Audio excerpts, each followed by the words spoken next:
Welcome back to another episode of Daily Neville. I am your host, Josiah Brandt. Daily Neville is all about breaking down the teachings of Neville Goddard, making them easy to understand, easy to digest, easy to apply in 20 minutes or less. Today we're continuing with Neville's famous book, Your Faith is Your Fortune. Season 3 has been all about this book. We've done a lot of episodes going chapter by chapter, really breaking down these teachings, surfacing the diamonds for all of us to enjoy and absorb. And we are coming to the end of Season 3. In the final chapters of this book, Your Faith is Your Fortune, Neville invests a little bit of time doing some direct interpretations of some cherished stories. In the last episode of Daily Neville, we explored Neville's interpretation of a famous story called The Count of Monte Cristo, an adventure novel written back in 1844 that was turned into a lot of movies. And in this episode, we're going to explore perhaps one of the most cherished passages of the Bible, Psalm 23, and we're going to examine it in the light of mystic understanding through the help of Neville. Let's go ahead and dive right in. The 23rd Psalm. The Lord is my shepherd, I shall not want. My awareness is my Lord and my shepherd. That which I am aware of being is the sheep that follow me. So good a shepherd is my awareness of being. It has never lost one sheep or thing that I am aware of being. My consciousness is a voice calling in the wilderness of human confusion, calling all that I am conscious of being to follow me. So well do my sheep know my voice. They have never failed to respond to my call. Nor will there come a time when that which I am convinced that I am will fail to find me. I am an open door for all that I am to enter. My awareness of being is Lord and Shepherd of my life. Now I know I shall never be in need of proof or lack the evidence of that which I am aware of being. Knowing this, I shall become aware of being great, loving, wealthy, healthy, and all other attributes I admire. He maketh me to lie down in green pastures. My awareness of being magnifies all that I am aware of being. So there is ever an abundance of that which I am conscious of being. It makes no difference what it is that man is conscious of being. He will find it eternally springing forth in his world. The Lord's measure, man's conception of himself, is always pressed down, shaken together, and running over. He leadeth me beside the still waters.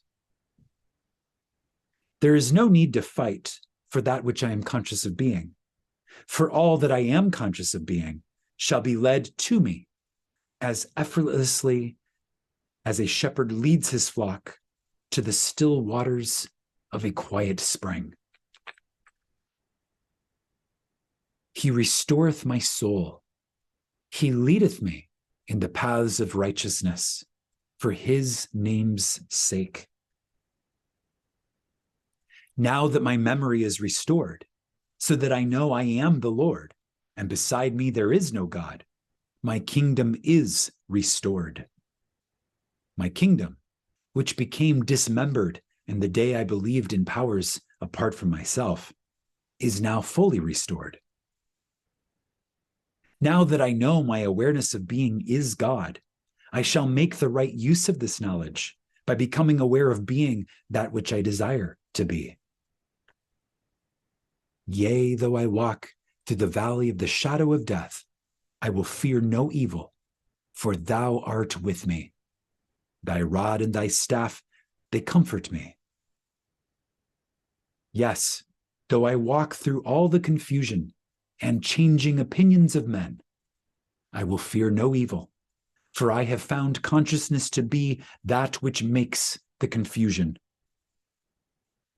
having, in my own case, restored it to its rightful place and dignity, I shall, in spite of the confusion, outpicture that which I am now conscious of being.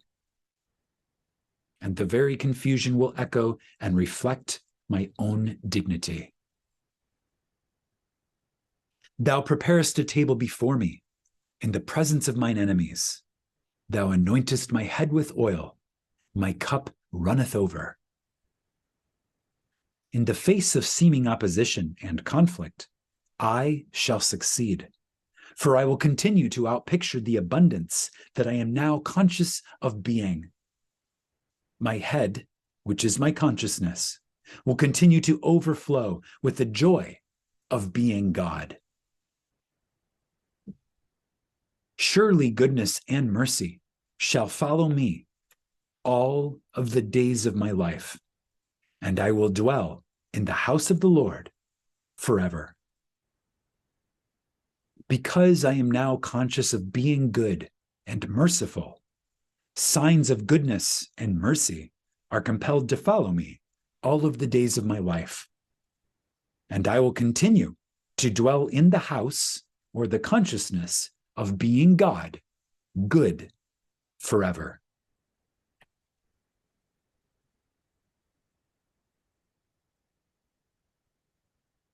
Psalm 23, one of the most cherished passages of Scripture. It's brought so much hope and peace and calm and quietude to so many, for so many countless generations. And really, there's not much to add to Neville's words here. The truth is embodied in the commentary. Psalm 23 conveys a very deep, mystic meaning, and it is a revelation of what is possible to us when our kingdom is restored. May your kingdom be restored now. That's all for this episode of Daily Neville. Until the next, imagine wisely, my friends.